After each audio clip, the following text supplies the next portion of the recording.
cordial saludo a todos y bienvenidos a este seminario de Apocalipsis. En este video vamos a terminar el capítulo 12 de Apocalipsis y para dar inicio vamos a invocar la presencia de Dios en oración. Oremos. Padre nuestro que estás en los cielos, gracias te damos por todas las cosas que tú nos das. Te pedimos que al estudiar tu santa palabra, que tú nos ilumines y nos guíes para que podamos aprender y guardar todo ese mensaje que tú quieras para nosotros. Te pido que nos acompañes y bendigas esta presentación. Te lo pedimos en el nombre de Cristo Jesús. Amén. Entonces, estamos llegando ya a la última parte del capítulo 12 de Apocalipsis. Vemos aquí que vamos a terminarlo desde el versículo 10 al versículo 17, y los puntos principales en estos versículos miraremos que Satanás es confinado, la victoria a los vencedores, la clave de la iglesia para la victoria espiritual, que consiste en la sangre del Cordero, la palabra de su testimonio. La ira de Satanás explota y el tiempo ahora es corto. El dragón llega al desierto, el trasfondo de los 3 años y medio, cuando Dios interviene. Todo eso estaremos estudiando un poquito más en detalle. Vamos a empezar con el versículo 10 al 12 que dice: Entonces oí una gran voz en el cielo que decía: Ahora ha venido la salvación, el poder y el reino de nuestro Dios y la autoridad de su Cristo, porque ha sido lanzado fuera el acusador de nuestros hermanos, el que los acusaba delante de nuestro Dios día y noche. Y ellos le han vencido por medio de la sangre del Cordero y de la palabra del testimonio de ellos, y menospreciaron sus vidas hasta la muerte. Por lo cual, alegraos cielos y los que moráis en ellos. Ay de los moradores de la tierra y del mar, porque el diablo ha descendido a vosotros con gran ira, sabiendo que tiene poco tiempo. Satanás es confinado. Y en Job, el capítulo 1 y el 2, a Satanás se le permite entrar en un concilio celestial como acusador de Job. Fue un gesto sorprendente de Dios, una transición en esa libertad permisiva le sobrevino a ese acusador. Esto ocurrió cuando Cristo exclamó: consumado es, en Juan 19:30. Y esto ayuda a comprender a su vez lo que Cristo quiso decir al anticipar la victoria de la cruz. Y les dijo: yo veía a Satanás caer del cielo como un rayo. Lucas 10:18. Satanás vio que su disfraz le había sido arrancado. Su administración quedaba desenmascarada delante de los ángeles que no habían caído y delante del universo celestial. Se había revelado como homicida al derramar la sangre del Hijo de Dios. Había perdido la simpatía de los seres celestiales. Desde entonces su obra sería restringida. Cualquiera que fuese la actitud que asumiese, no podría ya acechar a los ángeles mientras salían de los atrios celestiales, ni acusar ante ellos a los hermanos de Cristo de estar revestido de ropas de negrura y contaminación de pecado. Estaba roto el último vínculo de simpatía entre Satanás y el mundo celestial. Esa cita está en Deseado de toda la gente, en la página 709. Y esto, como se observará, inauguró el reino de Cristo. Como nos dice el versículo 10, ahora ha venido la salvación, el poder y el reino de nuestro Dios y la autoridad de su Cristo. Y en el Apocalipsis se hace referencia frecuente a voces del cielo, principalmente de ángeles que dan órdenes, y posteriormente de los redimidos que alaban. Aquí esta fuerte voz es una sola voz. No se identifica quién es. Sin embargo, celebra la llegada del reino mesiánico de Dios y Cristo. Esta voz surge como resultado de lo que sucedió a la serpiente con la instauración del reino de Cristo. Los santos en el cielo ahora tienen un lugar asegurado en esa morada eterna. Apocalipsis 7, 14 al 16. El himno que sigue menciona nuestro Dios y nuestros hermanos, identificándolos así como los redimidos.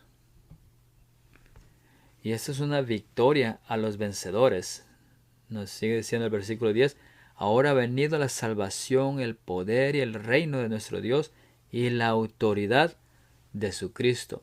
Y en el capítulo anterior se oyeron grandes voces del cielo que clamaban, los reinos de este mundo han venido a ser de nuestro Señor y de su Cristo, y Él reinará por los siglos de los siglos.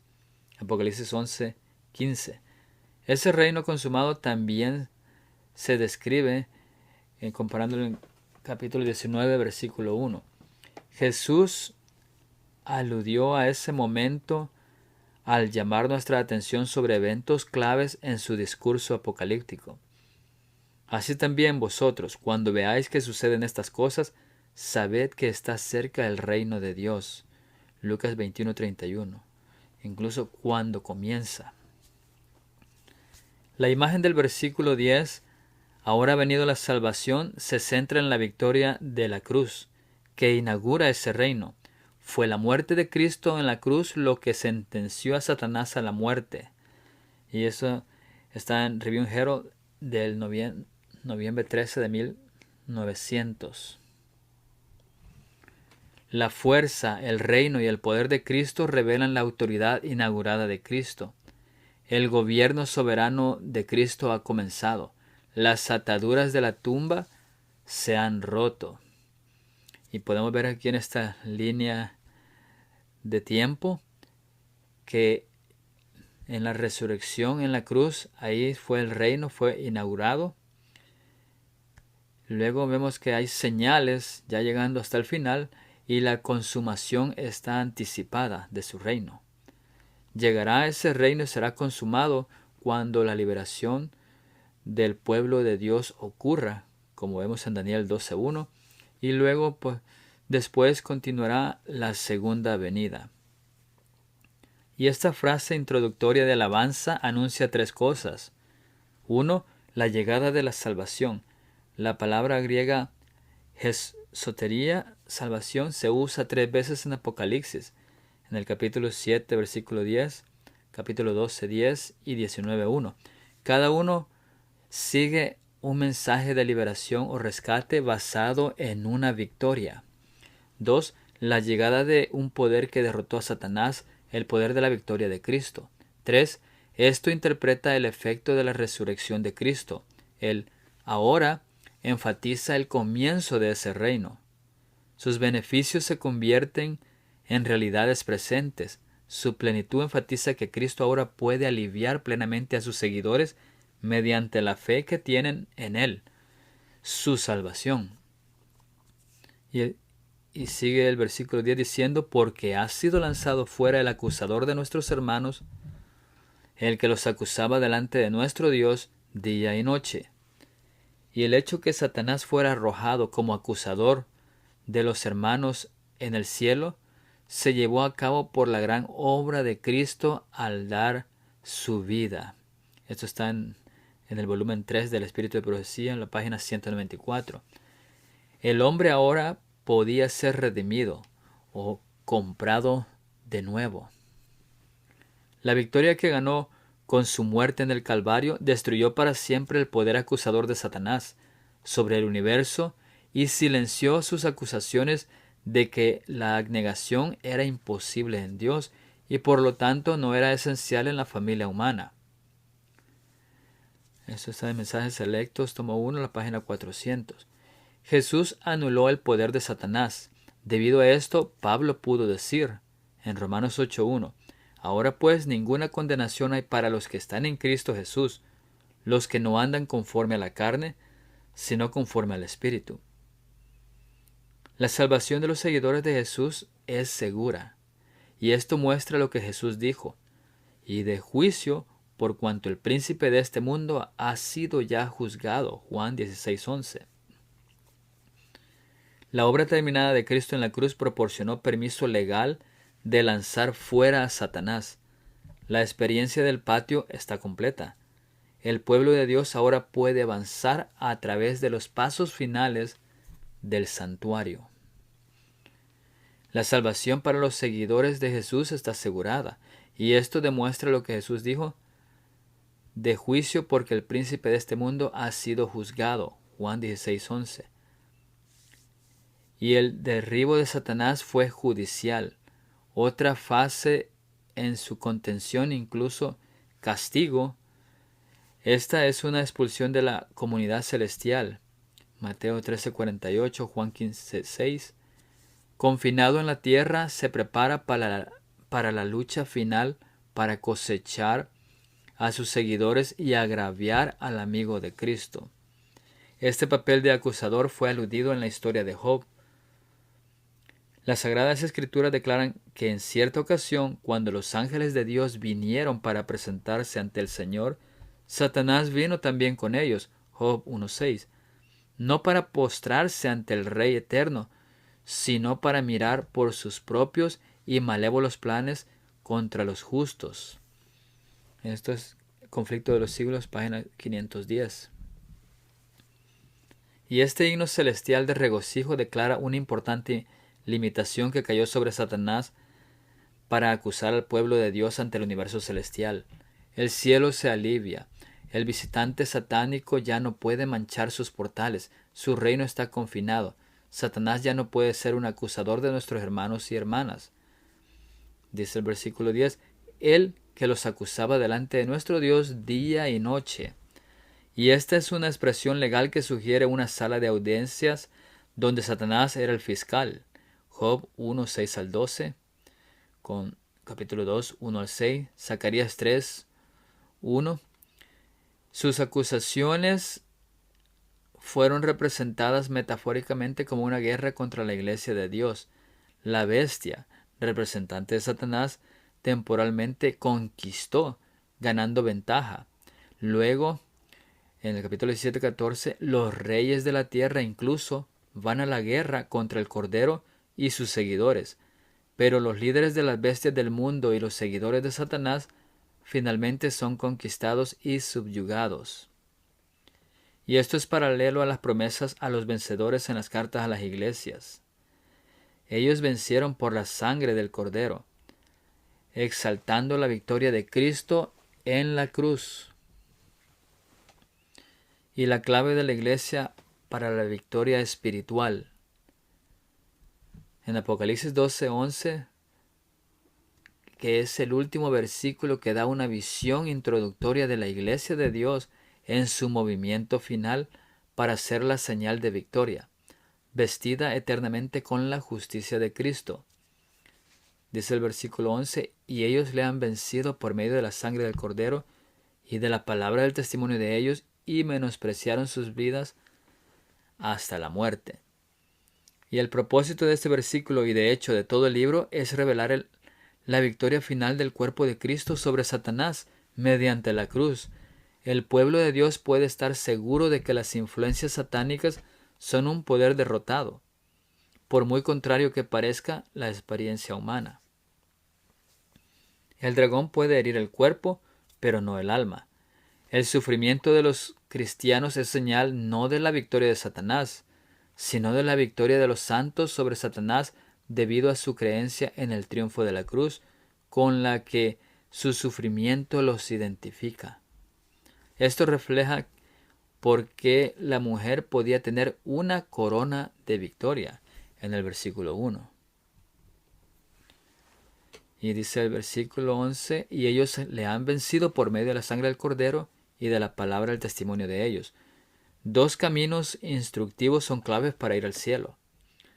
1, la sangre del Cordero, y 2, la palabra de su testimonio. Miremos la sangre del Cordero. La base de la victoria no reside en la propia fuerza, sino en el triunfo de Cristo en la cruz. El símbolo de este impresionante logro es la sangre del Cordero, de Jesús. Se nos dijo que era un carnero conquistador y el cordero inmolado.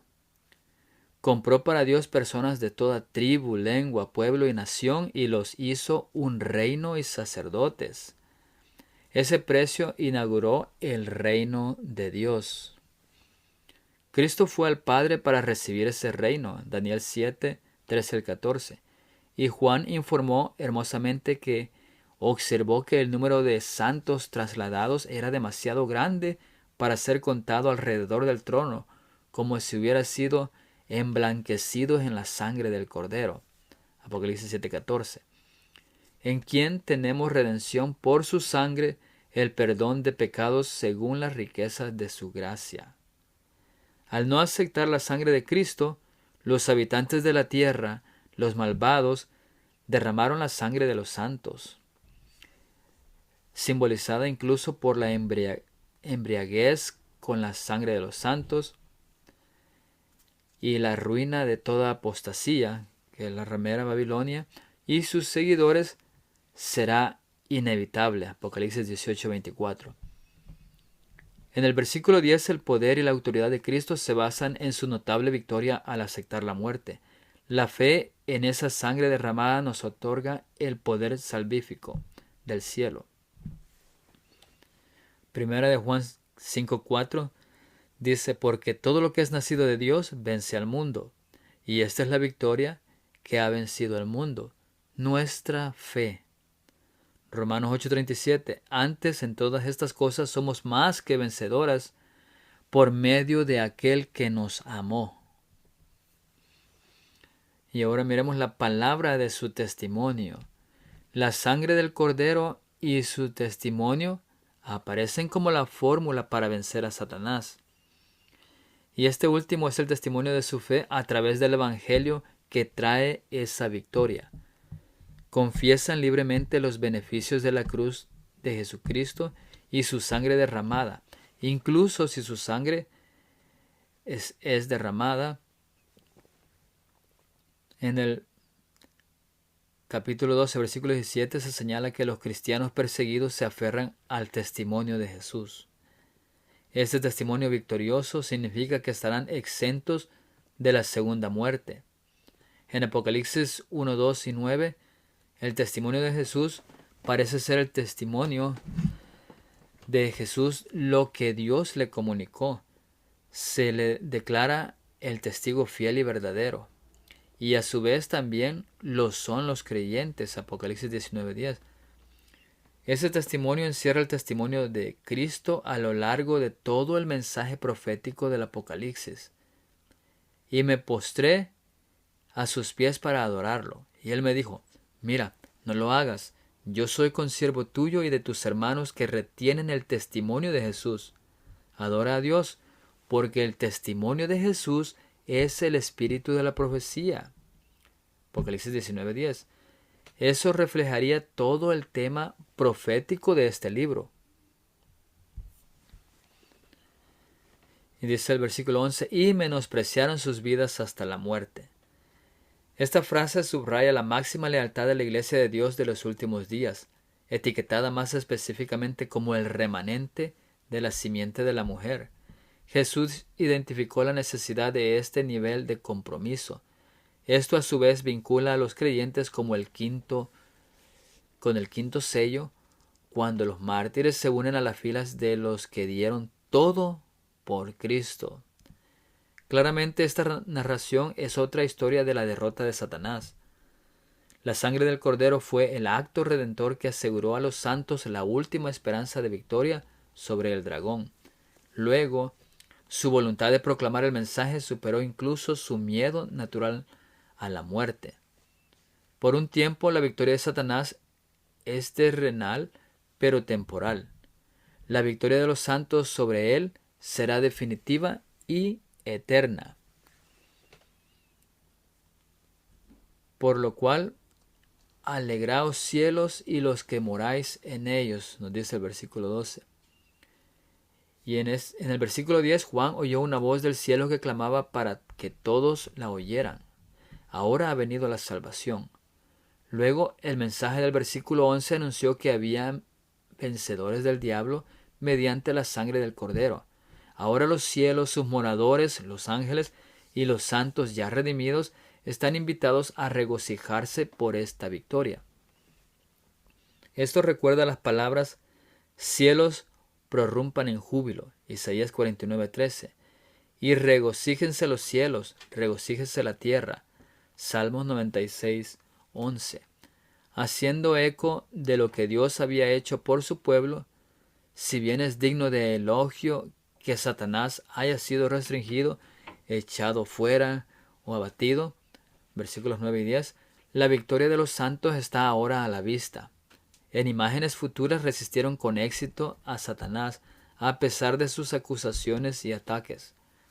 Estos moradores del cielo serán contrastados con los moradores de la tierra en el próximo capítulo 13, versículos 8 y 12, quienes representan a los malvados que adoran a la bestia y al dragón, que es Satanás.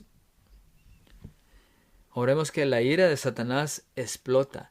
La imagen de la tierra cambia ahora cuando Dios advierte de un terrible ay. Dice el versículo 12, ay de los moradores de la tierra y del mar. El ay exige suma atención, porque ha llegado un tiempo de angustia.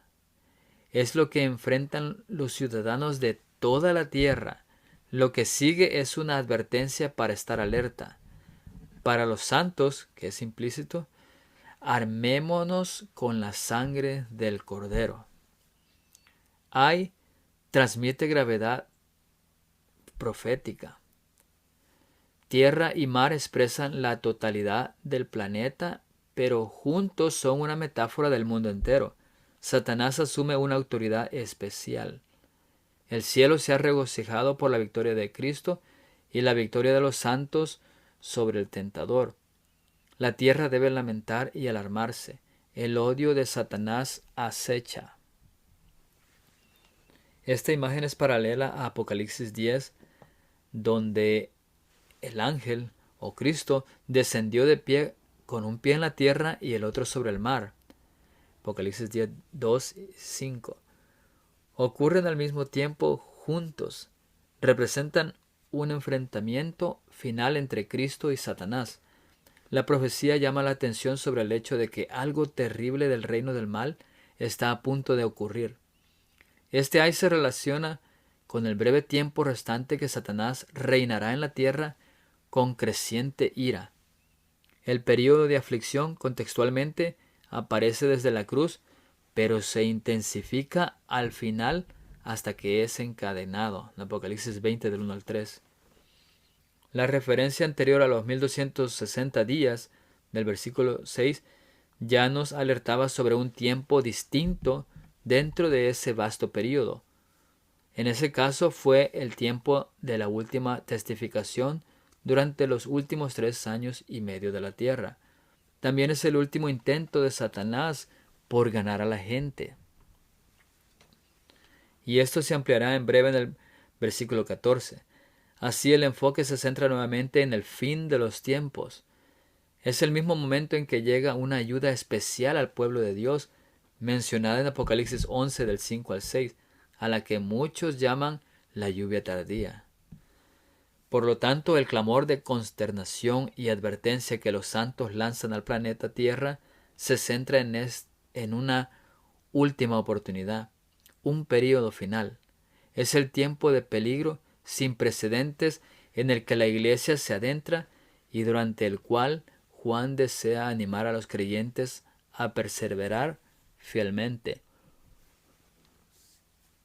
Dice el versículo 12, porque el diablo ha descendido a vosotros teniendo gran ira. Satanás fue expulsado, arrojado por Dios de los recintos celestiales. Las nuevas palabras, el diablo ha descendido, revelan que lo que ahora hace es por su propia iniciativa. La captura de 1/3 de la hueste angélica fue descrita como su iniciativa en el versículo 4. Él tiene por lo tanto un historial exitoso, así que tengan cuidado los habitantes de la tierra. Se representa algo nuevo en la agenda de Satanás. Contextualmente, Satanás ya está experimentando la derrota.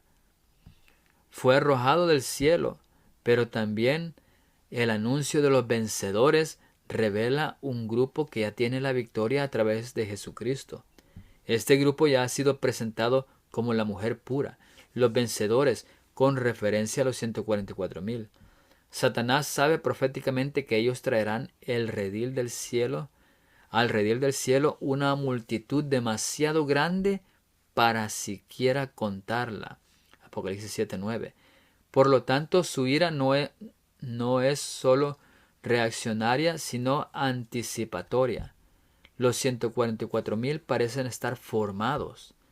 El bajar ahora implica que ha comenzado una nueva intensidad.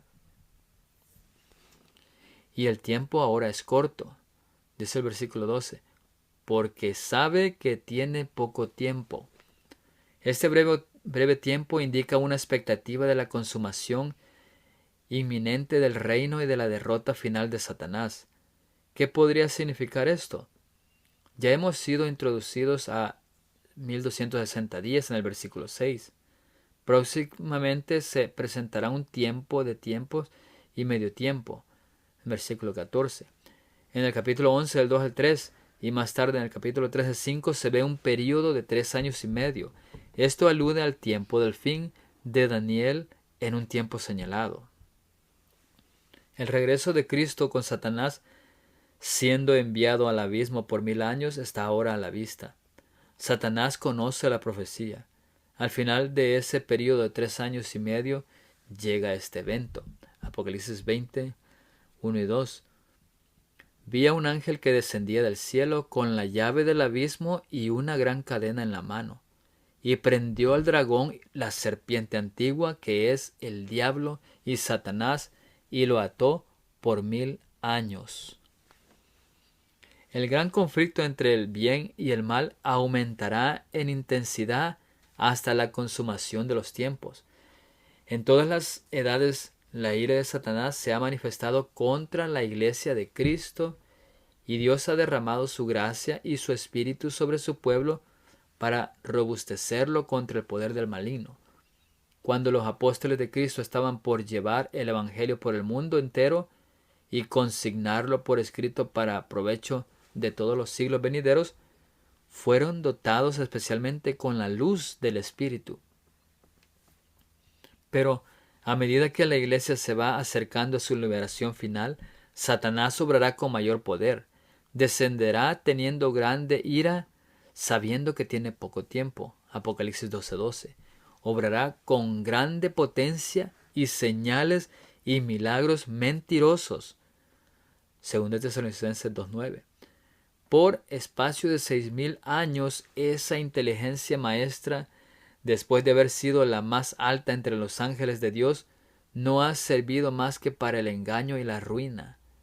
Y en el conflicto final se emplearán contra el pueblo de Dios todos los recursos de la habilidad y sutilezas satánicas, y toda la crueldad desarrollada en esas luchas seculares. Durante ese tiempo de peligro, los discípulos de Cristo tienen que dar al mundo la amonestación del segundo advenimiento del Señor, y un pueblo ha de ser preparado, sin mácula y sin reprensión, para comparecer ante Él a su venida. Segunda de Pedro 3:14.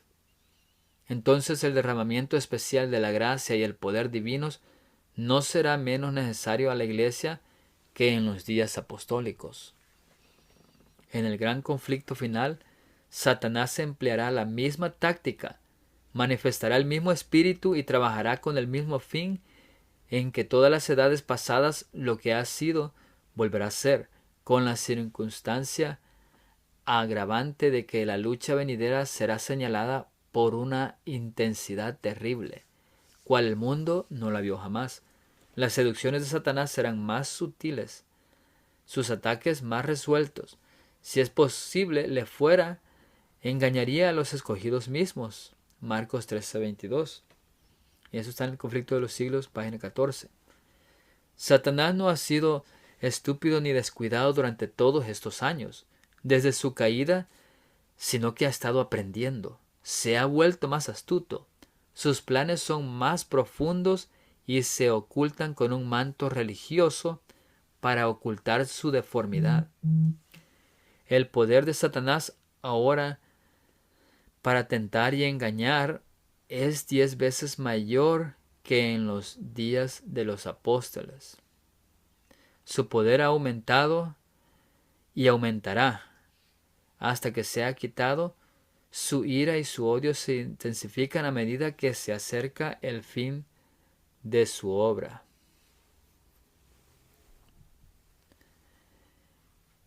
Y ahora el versículo 13 en adelante dice: y cuando vio el dragón que había sido arrojado a la tierra, persiguió a la mujer que había dado a luz al hijo varón.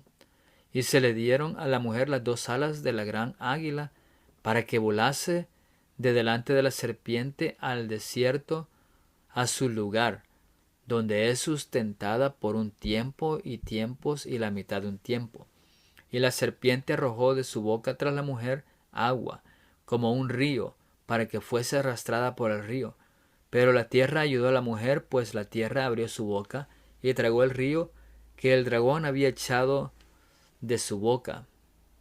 Entonces el dragón se llenó de ira contra la mujer y se fue a hacer guerra contra el resto de la descendencia de ella, los que guardan los mandamientos de Dios y tienen el testimonio de Jesucristo. Ahora vemos que el dragón llega al desierto.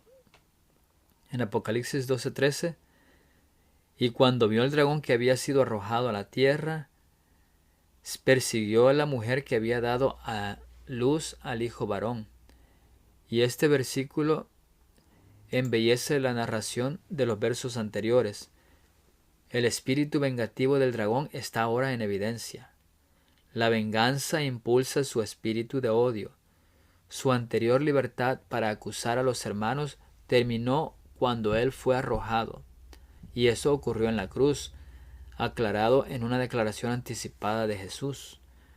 Juan 12:31 dice: ahora es el juicio de este mundo. Ahora el príncipe de este mundo será echado fuera. Cuando Satanás, como príncipe de este mundo, se dio cuenta de que estaba aún más restringido, su espíritu pervertido rápidamente intentó dañar a la mujer. Esta comunidad de creyentes huye simbólicamente al desierto debido a la malvada persecución de Satanás. Su espíritu ahora es uno de venganza contra los seguidores de Cristo. Y esto irá increciendo en los versos subsiguientes. En lugar de que la cruz satisfaga su odio, se da cuenta de que garantiza su muerte. La huida al desierto descrita en el siguiente versículo es la misma huida que Jesús animó y predijo en su discurso del Monte de los Olivos, Mateo 24. Allí Satanás usará un agente para traer una abominación a la iglesia de Dios. Esperamos que esto ocurra en breve. Pablo describió deliberadamente a este agente, quien se opone y se exalta contra todo lo que se llama Dios o es objeto de culto, tanto que se sienta en el templo de Dios como Dios, haciéndose pasar por Dios. Segunda de Tesalonicenses 2:4. Las imágenes transmiten escapar de la venganza de Satanás y escapar de una abominación que Dios detesta. Ha penetrado en el cuerpo de los creyentes. El templo de Dios huye a un lugar seguro. Y Satanás sabe que su autoridad usurpada pronto llegará para siempre a su fin. Su oportunidad última de obtener el dominio del mundo está ahora ante él y hará los más decididos esfuerzos para destruir a los habitantes de la tierra. Testimonio para los ministros, página 464. Al final, la iglesia de Dios del tiempo final, la mujer, esa gran señal en el cielo, representa a los 144,000 en su trabajo final de testificar por Cristo. Versículo 13 dice: persiguió a la mujer que había dado a luz al hijo varón. La palabra para perseguido es diokeon, también puede significar seguir. Basándonos en otros textos relacionados con esta época, pareciera que ambos son correctos. Los 144,000 están siendo perseguidos y ella está huyendo a un lugar que Dios ha provisto. El motivo de la huida de la mujer en el versículo 6 es solo implícito. Aquí es explícito. La sigue con la intención de hacerle daño. Satanás es capaz de infligir dolor. Nos remontamos hasta la narración anterior. Las palabras relacionadas con el hijo varón son solo para fines orientativos. El daño ya se dirigió a la verdadera iglesia de Cristo, llena de la gran filiación de los creyentes. Satanás no solo sigue a la mujer, sino que ha logrado atraparla y causarle opresión y daño. Aunque ocurren experiencias terribles, la iglesia nunca es destruida. Versículo 14. Se le dieron a la mujer las 2 alas de la gran águila, para que volase delante de la serpiente al desierto, a su lugar donde es sustentada por un tiempo y tiempos y la mitad de un tiempo. En el versículo 6, la mujer huyó al desierto, a un lugar que Dios había preparado. Ahora se nos cuenta cómo huyó. Dios volvió a estar activo al darle 2 alas de una gran águila para que pudiera volar. No se la lleva un águila, sino que en realidad se le dan alas para volar ella misma. En el versículo 6, ella huye. Aquí ella vuela. La intervención milagrosa de Dios preserva su iglesia, su cuerpo de creyentes. Esta profecía ocurrió históricamente con la huida de Israel de Egipto, y para la nueva iglesia cristiana, la huida de Jerusalén, cuando el estandarte romano se acercaba y penetraba en la ciudad. Dio a los obedientes una advertencia especial para escapar con seguridad. Ni un solo cristiano pereció en la destrucción de Jerusalén. Cristo había prevenido a sus discípulos y todos los que creyeron sus palabras esperaron atentamente a las señales prometidas. Cuando vierais a Jerusalén cercada de ejércitos, había dicho Jesús, sabed entonces que su destrucción ha llegado. Entonces los que estuvieren en Judea huyan a los montes, y los que en medio de ella váyanse. Lucas 21, 20, 21. En la época del sitio, los judíos habían acudido numerosos a Jerusalén para celebrar la fiesta de los tabernáculos. Y así fue como los cristianos, esparcidos por todo el país, pudieron escapar sin dificultad. Inmediatamente se encaminaron hacia un lugar seguro, a la ciudad de Peya, en la tierra de Perea, allende el Jordán. Conflicto de los siglos, página 29. Todos los que creyeron en la advertencia de Cristo escaparon de la ciudad, y ninguno pereció. Cuando Jerusalén fue destruida, la destrucción de Jerusalén simboliza el último gran juicio de Dios que vendrá sobre el mundo. Eso está en la revista Review and Herald del año 1889. En Apocalipsis 12 aborda la destrucción y desolación final que se anticipa sobre el mundo rebelde. Dios señaló específicamente que los santos debían huir. Cuando una abominación decretada rodea, entra y luego se apodera de la comunidad cristiana. El pecado que Dios llama abominación es Bepeshá, que es rebelión contra su autoridad, ley y pacto. Esto se resume en el mandamiento del sábado del Decálogo. Cuando se impone un decreto o ley, como se indica en Daniel 12:11, sabremos que el dragón está persiguiendo agresivamente al pueblo de Dios. Será el momento de huir al monte o desierto que Dios ha preparado. Como la aplicación histórica tiene su base en un marco literal, el significado del tiempo del fin es estructurado espiritualmente.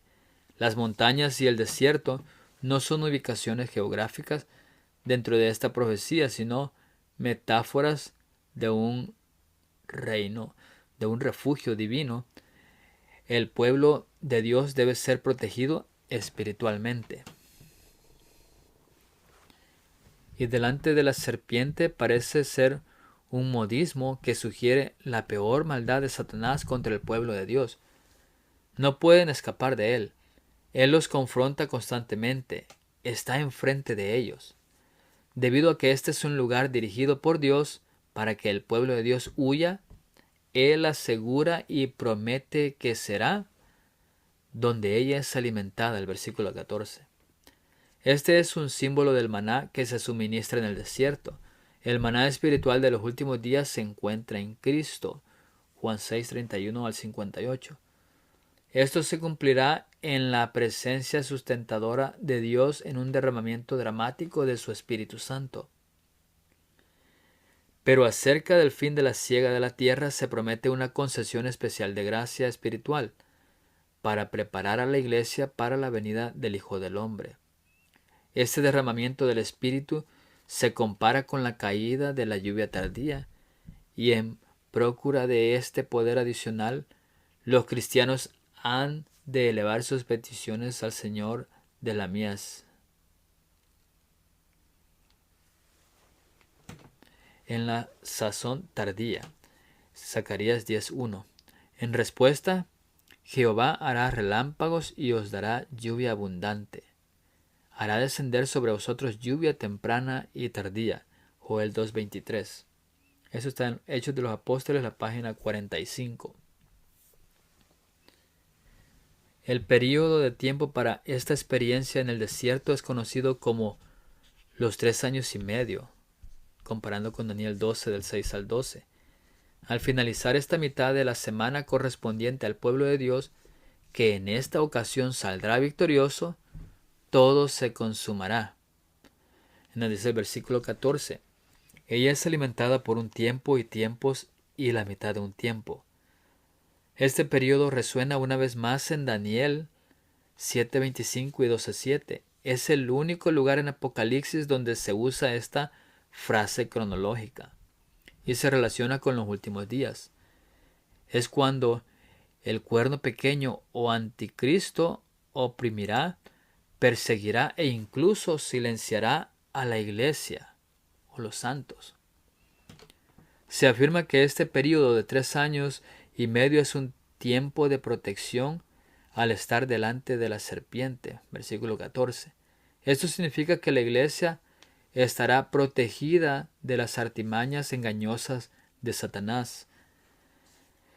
Y Satanás podrá perseguirlos e incluso quitarles la vida, pero no podrán ser derrotados espiritualmente.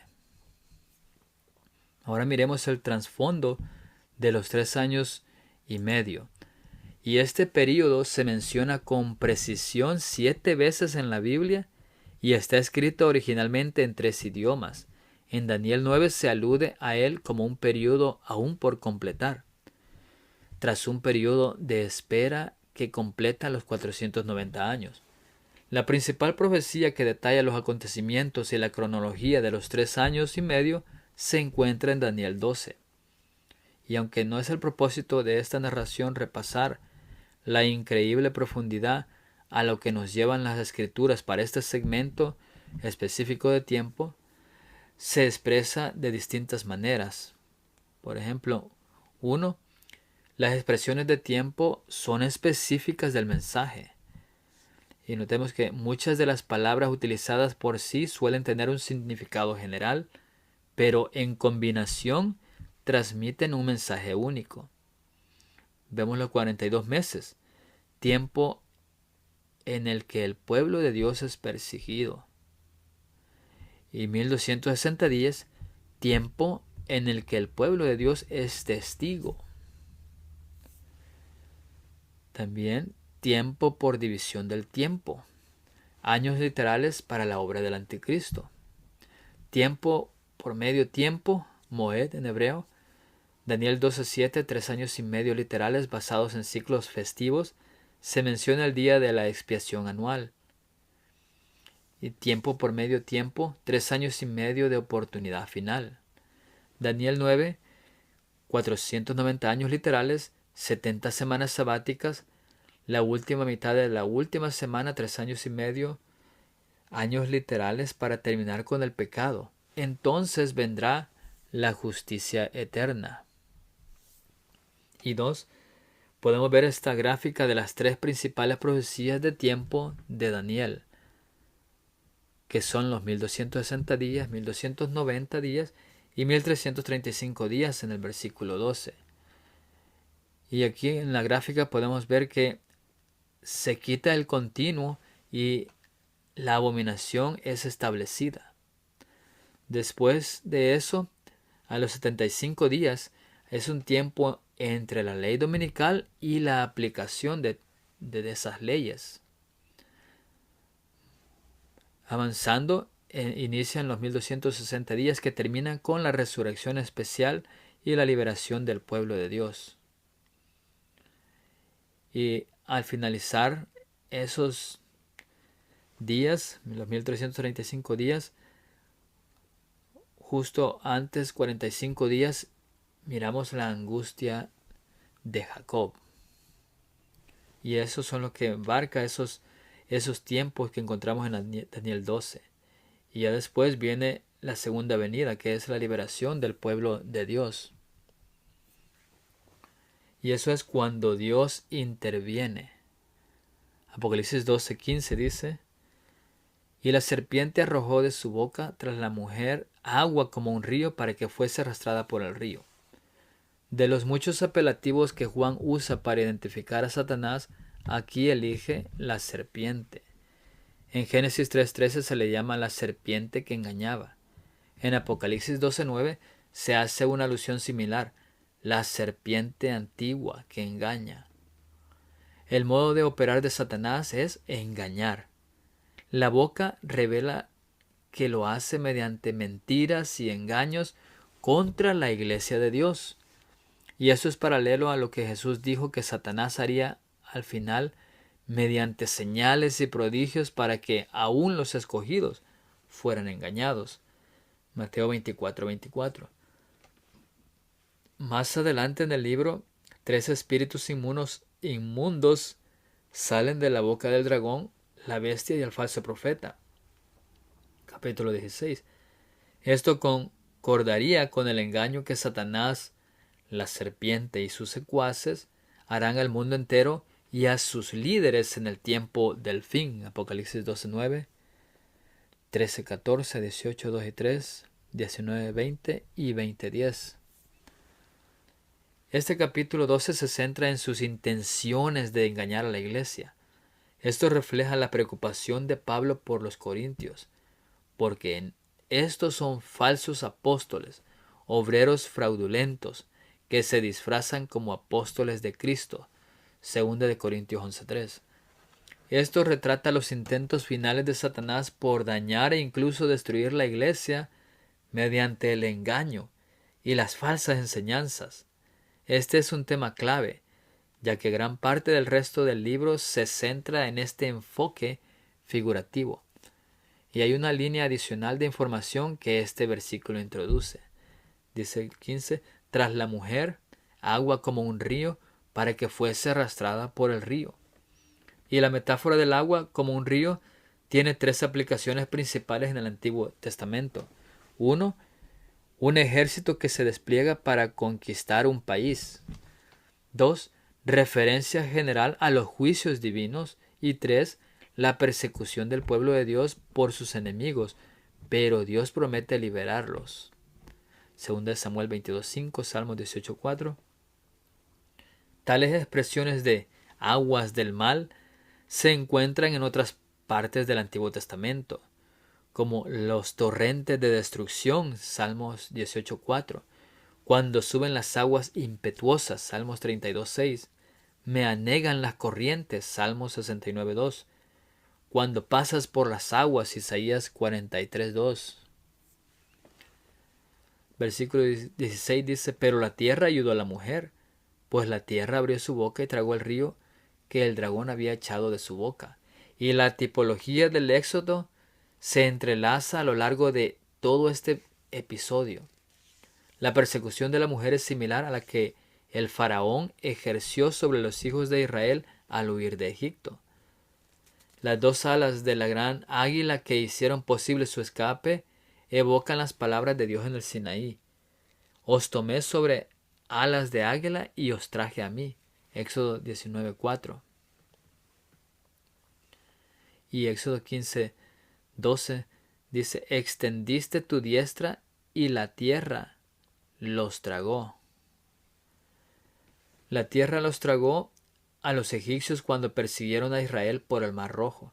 Más tarde en el desierto abrió la tierra su boca y se tragó a las familias de Coré, Datán y Abiram a causa de su rebelión. Celebrando esto, dice en el Salmo 106:17 que la tierra se abrió y se tragó a Datán, sepultó a la compañía de Abiram.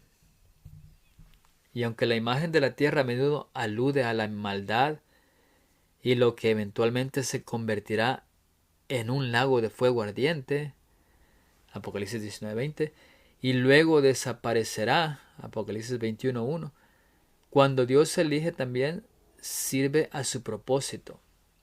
Parte de la tierra, el desierto, ya estaba preparado por Dios para ayudar a su pueblo. Los intentos de Satanás de destruir a la mujer serán frustrados. Que la tierra absorba los poderes perseguidores significa que el pueblo de Dios es liberado. La obra de Satanás ha sido detenida. Llegará el día en que Dios responderá a las oraciones de su pueblo oprimido, mediante poderosas demostraciones de su poder. El mundo se verá entonces obligado a reconocer que el Dios de esta iglesia, la mujer, está por encima de todos los dioses, incluyendo el príncipe de este mundo. El nombre de Dios será entonces glorificado para que todos tiemblen ante su liberación. Eso está en el tomo 1, el Espíritu de Profecía, página 212. Y el versículo 17, entonces el dragón se llenó de ira contra la mujer y se fue a hacer guerra contra el resto de la descendencia de ella, los que guardan los mandamientos de Dios y tienen el testimonio de Jesucristo. El diablo fue visto en el versículo 12 como teniendo gran ira contra los habitantes de la tierra y el mar, sin exclusiones. Aquí se le representa concentrado su ira en la mujer, la iglesia de Dios de los últimos días. Jesús había predicho, Mateo 16:18, y yo también te digo que tú eres Pedro, y sobre esta roca edificaré mi iglesia, y las puertas del Hades no prevalecerán contra ella. Cristo le aseguró a Pedro que fracasaría el mayor de los esfuerzos de Satanás para dañar el reino de Dios. En esta narración Satanás ya ha experimentado 4 grandes derrotas. 1. Cuando el hijo varón de la mujer fue arrebatado para Dios y su trono. 2. Perdió la guerra en el cielo contra Miguel y sus ángeles y fue arrojado a la tierra. 3. La mujer escapó al desierto, neutralizando sus intentos de causar daño. Y 4. La tierra se tragó el río perseguidor de Satanás. Combina esas pérdidas con la sensibilidad de que su tiempo es corto y su furia alcanza un máximo satánico. Por eso dice 17, y se fue a hacer guerra contra el resto de la descendencia de ella.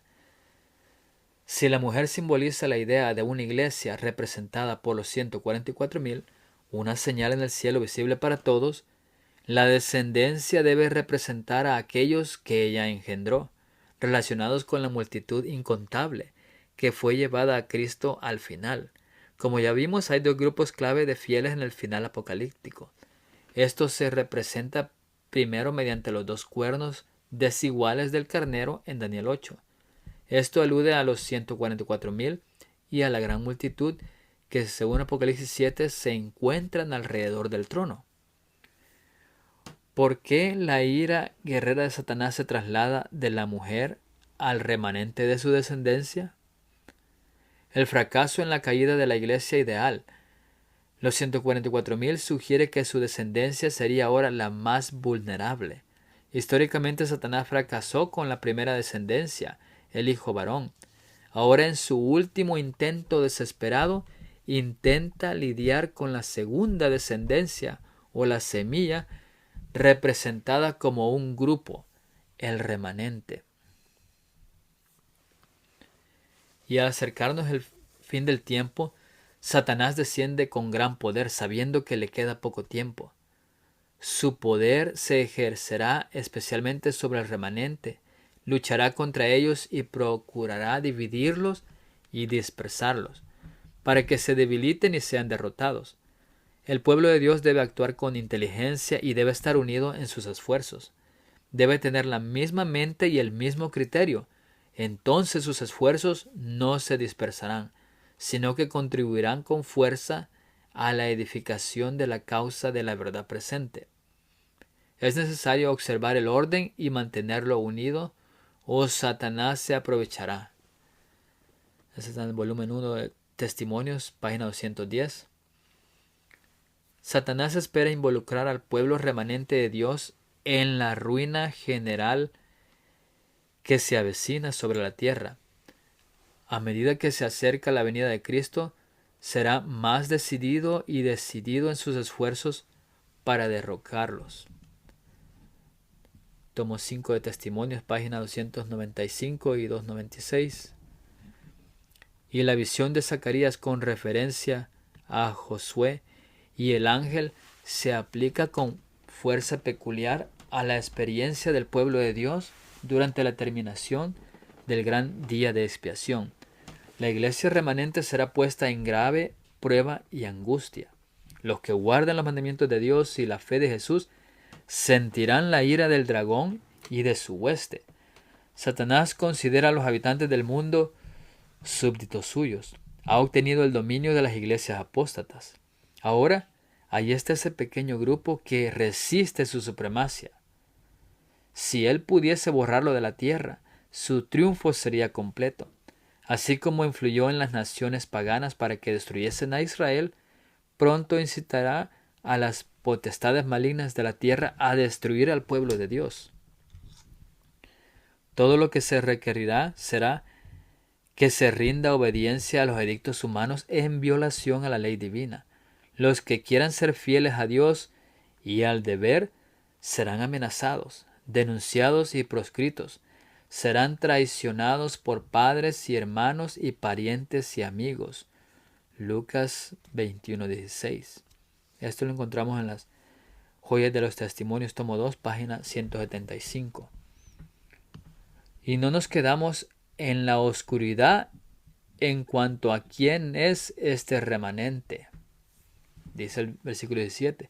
Los que guardan los mandamientos de Dios y tienen el testimonio de Jesucristo. Al final, cuando el mundo entero parezca rendir su lealtad a Satanás y sus aliados, Dios tendrá un pueblo caracterizado por estos dos atributos. Los estudiosos interpretan su significado de diversas maneras. Algunos consideran que los mandamientos aluden al Antiguo Testamento y al Nuevo Testamento. Por lo tanto, se muestra lealtad a ambos. Una visión elevada del testimonio de los santos sobre Jesús sugiere que se basa en la fidelidad de Jesús y se centra en él. Y esto se repite en el 14:12, profundizando su afirmación de permanecer fieles a Jesús. Todos los mandamientos están en cuestión. Hay otro elemento concluyente. La iglesia, los santos dan el mismo testimonio de Jesús, que contextualmente alude al libro de Apocalipsis 19:10. Y nos dice, tienen el testimonio de Jesucristo.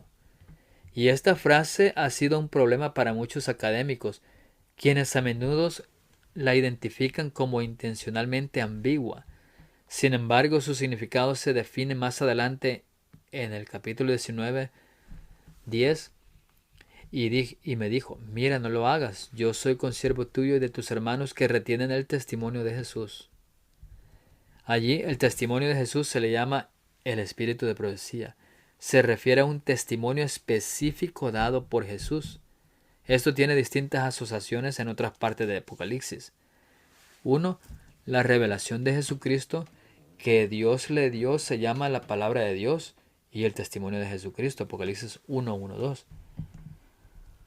Dos, los mártires fueron asesinados por la palabra de Dios y por el testimonio que dieron, Apocalipsis 6:9.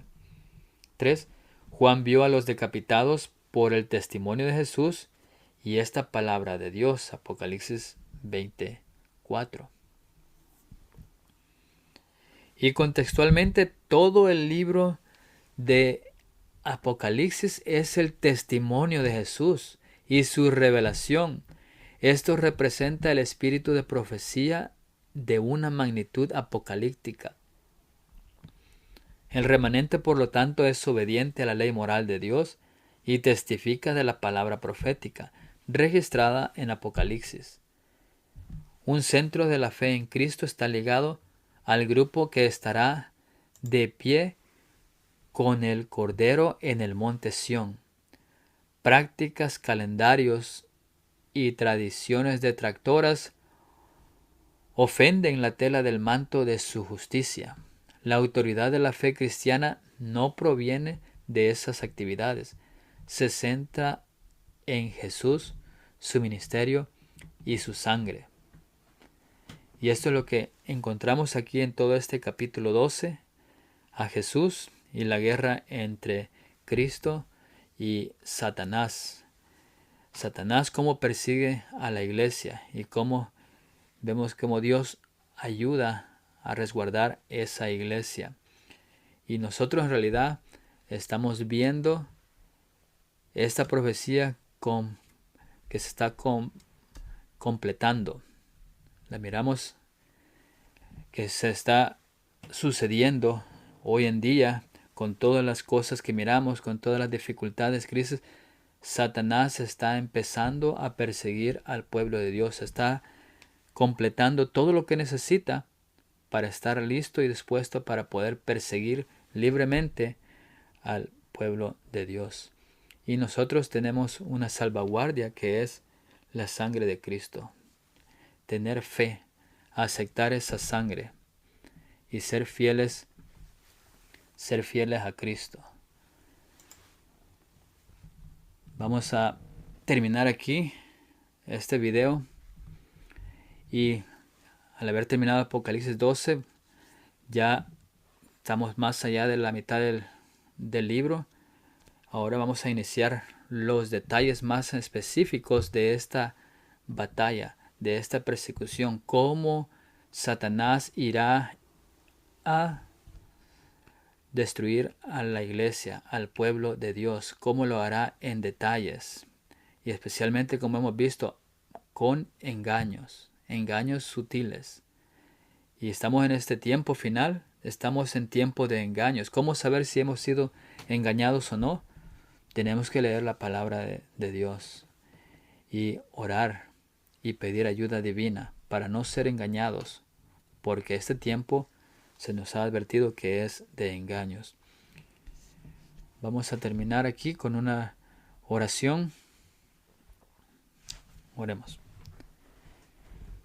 Padre nuestro que estás en los cielos, gracias te damos, Dios, porque nos has ayudado hasta acá. Gracias porque pudimos aprender más, entender más un poco acerca de esta batalla entre el bien y el mal que es descrita aquí en este capítulo 12. Te pido que nos ayudes para que podamos entenderla y guardarlo en nuestros corazones, porque sabemos que todo a nuestro alrededor está siendo afectado por ese maligno, por el maligno. Señor, te pido que nos ayudes y nos cuides y nos guardes de todas esas artimañas del enemigo, y que ahora, finalizando Señor, que te quedes con nosotros, que nos bendigas. Una bendición especial también a todos los que miren el video o lo escuchen también. Te pedimos que tú te quedes aquí con nosotros y que nos ayudes para continuar estudiando más y seguir aprendiendo más en este camino hacia la salvación. Todo esto Te lo pedimos no porque lo merezcamos, sino por los méritos divinos de Cristo Jesús. Amén. Bueno, hasta aquí hemos llegado a este capítulo 12 y ahora vamos a dar inicio en el siguiente video al capítulo 13, donde hablaremos más en detalle en esta batalla entre el conflicto entre el bien y el mal. Y no solo eso, sino lo miraremos los engaños más profundos que ha hecho Satanás y que tenemos que nosotros abrir los ojos y el entendimiento para no caer en ellos. Que Dios les bendiga y nos miraremos en el siguiente video.